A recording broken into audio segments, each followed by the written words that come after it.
사랑하는 여러분, 저는 오늘 기도가 답이라는 제목을 드렸습니다. 풀리지 않은 문제, 얽힌 문제, 복잡한 상황들, 이것을 풀을 수 있는 분은 하나님이라는 거예요. 그렇기 때문에 우리는 하나님 앞에 기도하는 겁니다. 오늘 본문의 말씀은 히스기야가 왕권을 받은 지 14년째 되는 해의 사건입니다.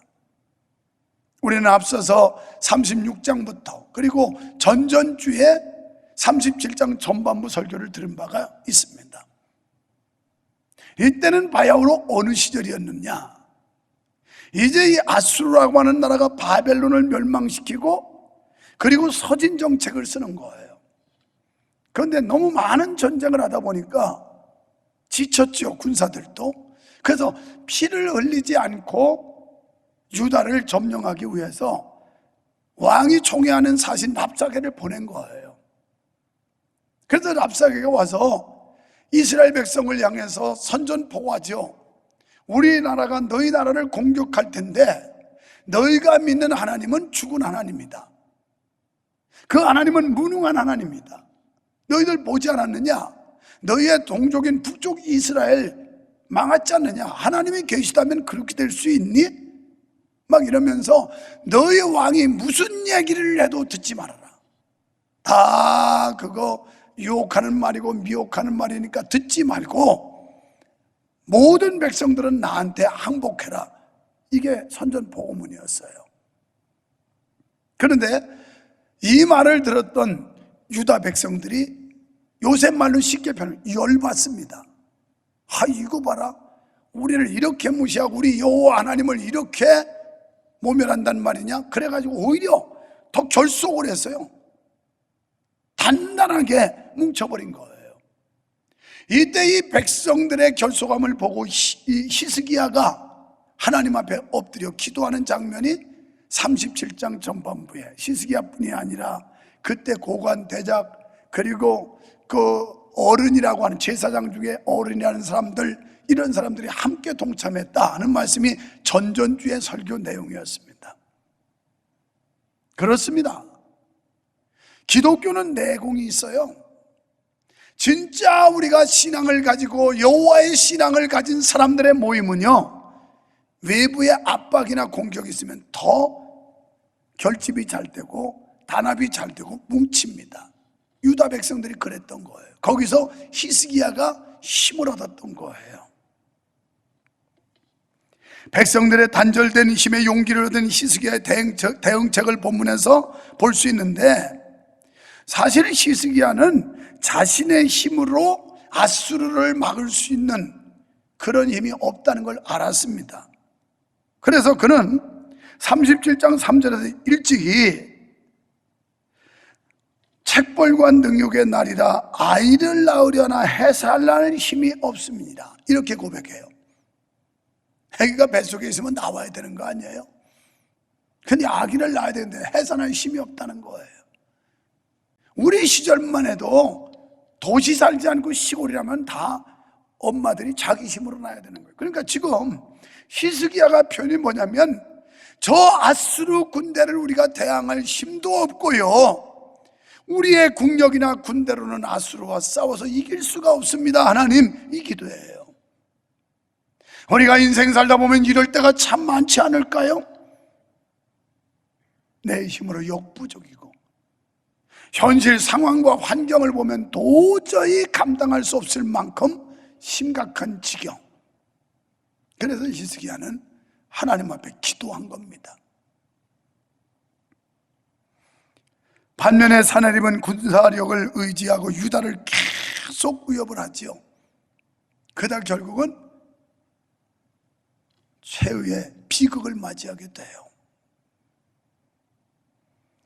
여러분, 잠언 16장 18절에 보면 교만은 패망의 선봉이고 넘어짐의 앞잡이니라, 이렇게 말씀했어요. 교만하면 안 된다는 거예요. 그런데 사람은 남보다 내가 뭐가 가졌고 남보다 더 알고 내가 남보다 좀 인물이 더 나고 그러면 자꾸 우쭐거리고 교만하려고 하는 본성이 있어요. 이걸 우리가 잘 절제해야 됩니다. 교만하면 안 되고 그냥 하나님 앞에 첫째도 둘째도 셋째도 겸손해야 돼. 겸손. 왜 아멘 안 해요? 막 높여주는 건 좋은데 낮추는 건 별로 싫지요. 교회에서도 막 떠받들어주고 훌륭하다고 막 이러면 좋은데 그렇게 안 하고 반대로 그냥 보통 평범하게 취급하면 기분 나쁘죠. 그래서 아멘 안 합니다. 여러분, 우리는 본문에서 아수리의 위협에 맞서 오직 기도함으로 대적을 물리친 히스기야의 경건을 배울 수가 있습니다. 우리가 심각한 어떤 문제들 앞에서 취할 수 있는 방법이 무엇일까요?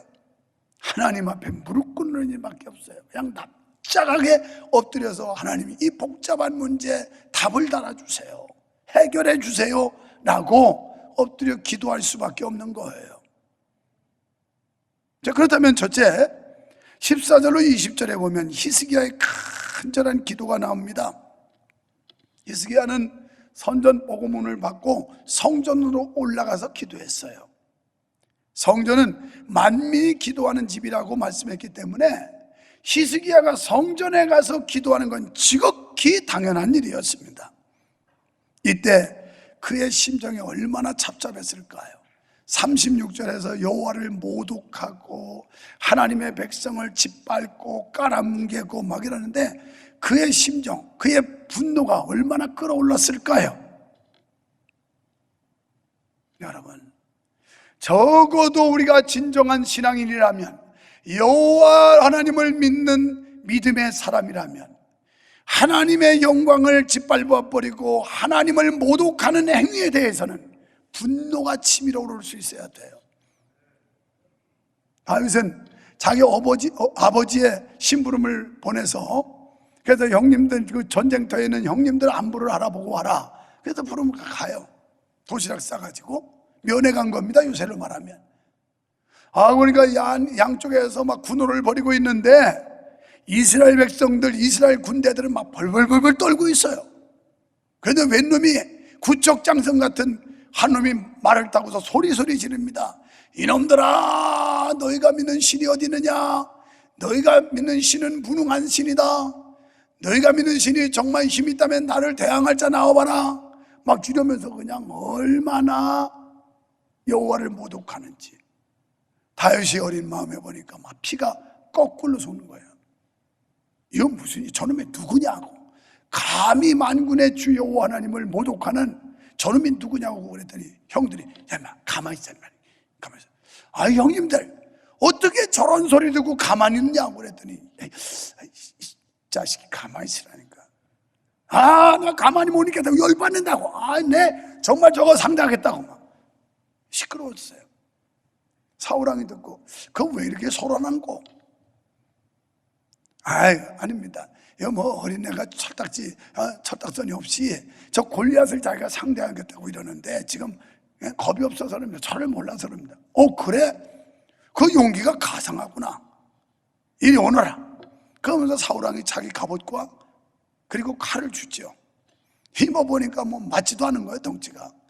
그래서 다 받아 던지고 물맷돌 5개 가지고 가지 않습니까? 너는 칼과 창을 가지고 오지만 나는 만군의 주 여호와의 이름으로 나가노라. 그러면서 결국 승리하지 않습니까? 다윗이 그랬어요. 히스기야가 막 분노가 치밀었을 거예요, 하나님 앞에. 그래서 히스기야는 구체적으로 실질적으로 기도합니다. 사네립의 편지를 갖고 성전에 가서 하나님 앞에 펴놓아요. 17절에 보면 여호와여 귀를 기울여 들으시옵소서, 여호와여 눈을 뜨고 보시옵소서. 이 편지 이래요. 하나님을 모독하고 하나님을 대적하는 저놈이 보낸 이 글을 좀 보시옵소서. 이 말은 하나님은 그걸 다 보고 알고 계신다고 믿었던 거예요. 오늘 여러분과 내가 여기서 예배하면서 이 예배를 하나님이 받으신다고 믿어질 때 예배 생명이 있는 것이지, 그렇지 않다면 우리는 마음의 수양이나 하러 온 거지, 그리고 재밌는 얘기나 듣고 가고 싶어서 온 거지, 천국과는 전혀 상관없는 사람들이 아니겠어요?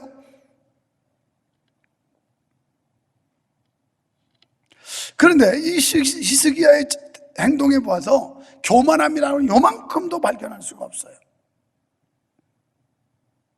이것이 바로 우리 성도들이 가져야 할 마땅한 태도인 줄로 믿습니다. 그는 주님의 영광을 간구했어요. 16절에서 유일하신 하나님이라고 고백합니다. 그룹 사이에 계신 이스라엘 하나님 만군의 여호와여, 주는 천하 만국의 유일하신 하나님이시라. 보살 중에 하나가 아니라 살아계신 유일하신 하나님이라고 고백했어요. 주께서 천지를 조성하셨나이다.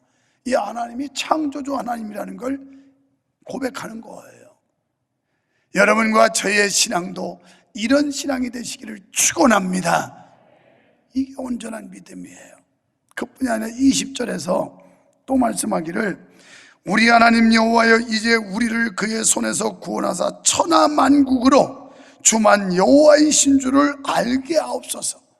모든 사람들이, 모든 세상의 인간들이 여호와 하나님이 만군의 주 여호와라는 사실을 알려주시옵소서. 이렇게 기도하고 있어요. 그렇습니다. 우리는 모든 것을 하나님의 영광을 위해서 기도하는 것이 올바른 믿음을 가진 사람인 줄로 믿습니다. 그러할 때 하나님이 역사하실 줄 믿습니다. 두 번째는 21절로 29절, 하나님이 이제 응답하세요. 히스기야는 기도했고 성전에 가서, 그리고 구체적으로 우리가 기도하되 구체적으로 실제적으로 하라는 거예요. 그냥 얼버무려서 대충 넘어가는 그런 기도가 아니라 우리가 자상하게 우리의 그 답답한 심정을 주님 앞에 아뢰는 거죠. 그런데 하나님께 히스기야가 기도했는데 응답은 방법이 달라요. 히스기야한테 바로 응답하는 게 아니라 이사야 선지자한테 응답해요. 그거 희한하지 않아요? 21절에서 보면 이사야 선지자를 통해서 하나님이 대답을 하십니다. 아니, 우리 각자 예수의 이름으로 지금 기도하고 응답받으시는 건데, 요새 말로 풀어 말한다면 여러분한테 응답하지 않고 목사를 통해 응답했다는 거예요. 자, 이 이유가 뭘까? 이건 내 추측이 아닙니다. 주석학자들이 한 얘기입니다. 또 목사님이 마음대로 추측했다. 그게 아니라 그 당시에 유대인들이 예언자에 대해서 무시하는 경향을 가지고 있었다는 거예요. 그리고 예언자의 권위가 많이 식출됐을 때 하나님께서 유대인들에게 예언자의 권위를 높여주기 위해서 이사야 선지자를 통해서 말씀하시지 않았느냐, 주석학자들은 이렇게 추측을 합니다. 요새 목회자 권위가 땅에 떨어지죠. 짓밟아버리고 그렇잖아요.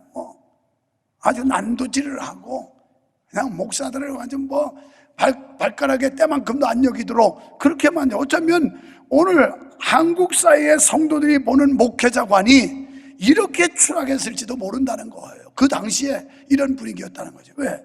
그때 여러분 사내립이 납작에 보내가지고 막 희롱하고 조롱하고 비난하고 그러면서 깔아뭉개고 야유하고 너희가 믿는 신이 어디 있느냐, 너희가 믿는 신이 무슨 능력이 있느냐 막 이러면서 난리법석을 폈으니까 얼마나 위축이 됐겠어요.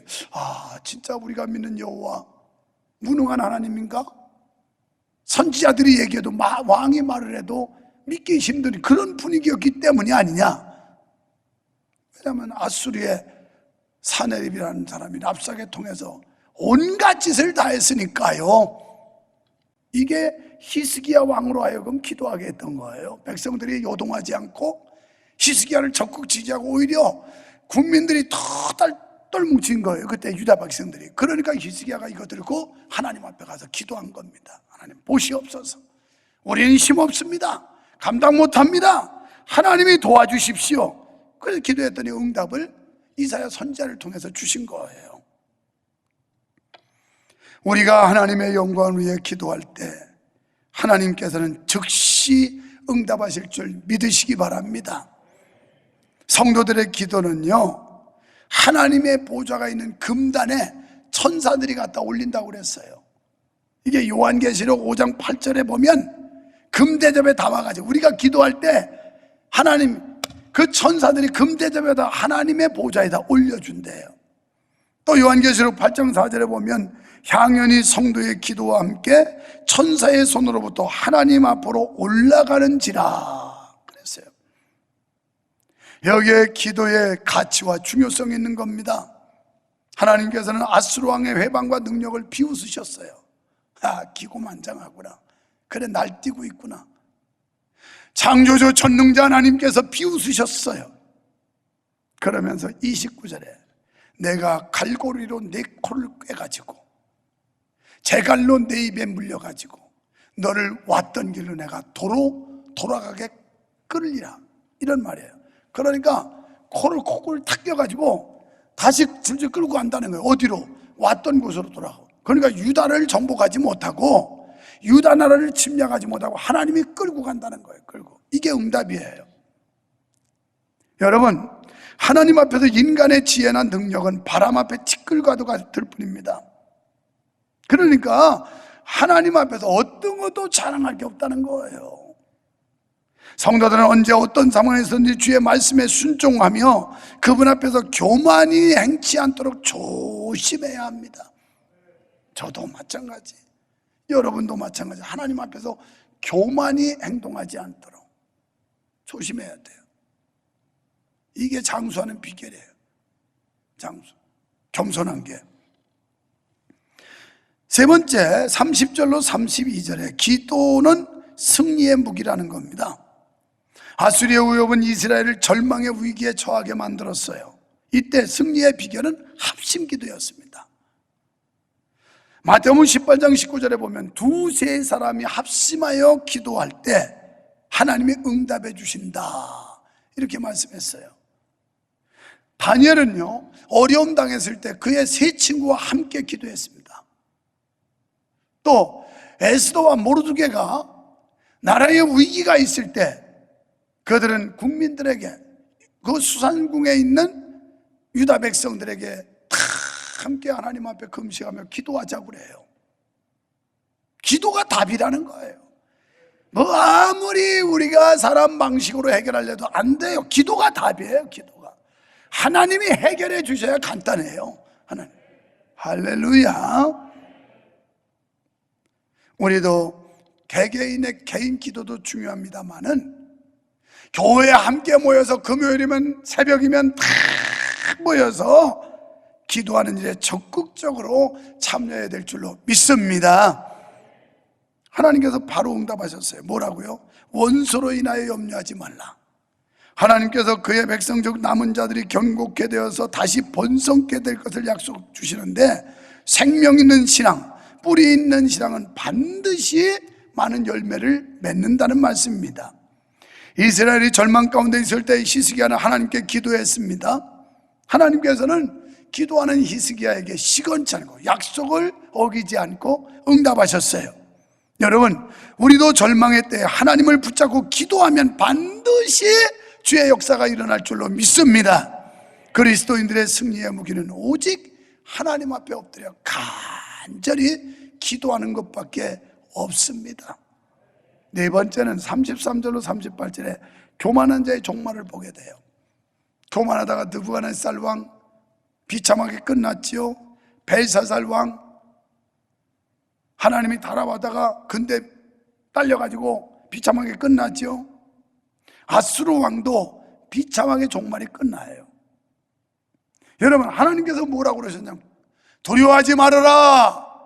저 아수르 군대가 포위하고 있지만 그러나 성벽 한번 건드려 보지 못하고 활 한번 쏴보지 못하고 망할 것이다, 이렇게 말씀을 해요. 전쟁에 온 군사들이 지금 막 항우를 벌이고 있는데 하나님의 응답은 저들이 성벽을 건드려 보지도 못하고 활 한번 땡겨 보지 못할 것이다. 그런데 하나님이 그 약속대로 하룻밤 사이에 하나님의 사자가 심판해가지고 18만 5천 명이 그냥 몰살을 해버려요. 그리고 결국 이 사네립 왕은 회군에 돌아갑니다. 돌아가다가 어떻게 돼요? 그 아들 둘이 있었는데 아들 두 놈한테 목숨을 그냥 목베임을 당해요. 이게 그의 최후예요. 그렇게 교만하게 기고만장하다가 결국 하나님이 손 쓰니까 그냥 단번에 사라지더라는 거예요. 단번에. 이런 하나님을 믿으시기를 축원합니다. 이건 믿어야지. 이런 하나님 안 믿으면요, 신앙에 매가리가 없어요. 믿음의 능력이 나타나질 않아요. 그렇습니다. 하나님은 전지전능하셔서 능치 못하심이 없는 줄로 믿습니다. 무소불능하셔서 못 이루실 일이 없으신 분이신 줄로 믿습니다. 하나님의 백성을 회방하고자 하는 자의 종말은 비참할 수밖에 없다는 거예요. 역사적으로 볼 때 교만한 왕치고 비참한 종말을 당하지 않은 왕이 없습니다. 아수르 왕 사네립은 자기 아들에게 살해당해 죽고 맙니다. 여러분, 아들에게 아비가 멸망당했다는 게 얼마나 비참한 종말이에요. 적군한테 죽은 것도 아니고 자기 아들한테 멸망을 당했어요. 여러분, 이렇게 생각하시면 돼요. 그거보다 더한 거지만, 여러분이 다른 사람한테 욕 들어먹고 다른 사람한테 무시당하는 건 그래도 그냥 견딜 수 있지만, 자식놈이 막 무시하고 여러분을 깔아뭉개면 그 충격은 같을 수가 없어요. 그 피해라고 하는 건 같을 수가 없지 않아요. 지금 사내림은 자기 두 아들한테 죽었어요. 비참하게 끝난 겁니다. 하나님께서는 우리 모든 사람들의 행동을 달아보신다는 거예요. 그리고 그 행위의 열매를 보시고 판단하세요. 하나님이 유목사도 하나님의 기준적으로 딱 달고 계신 거예요. 여기 장로, 권사, 집사, 성도, 여러분도 하나님이 딱 올려놓고 달아보시는 거예요. 벨사살 왕이 근대가 빠져서 죽었잖아요. 심판받고. 우리가 달리는. 적어도 목사는 목사가 가지고 있어야 될 무게가 있죠. 장로님들은 장로님, 권사님으로서 지녀야 될 체면과 무게가 있지요. 이게 있는 거예요. 하나님은 달아보신다는 거예요. 달아보셔. 어떻게 보면 굉장히 두려운 말씀 안 해요. 내가 근대가 딸리면, 무게가 딸리면 결국 하나님의 심판도 올 수 있다는 건데, 그래서 우리가 우리 신분에 걸맞는 삶을 살아야 되는 거예요. 그래야 존경스럽고 그래야 높임을 받는 거 아닙니까? 사네립이 그렇게 의지하던 군대, 이스라엘이 그렇게 무서워했던 아수르 군대도 하나님의 역사 앞에는 무용지물이 돼버렸어요. 그 18만 5천 명이 그냥 졸지 아랍밤 사이에 몰살을 했으니까 히스기야와 백성들의 기도가 하나님의 능력을 나타나게 했습니다. 오늘 성도 여러분들 중 어려움에 처한 성도님 있습니까? 그렇다면 먼저 하나님 앞에 기도하십시오.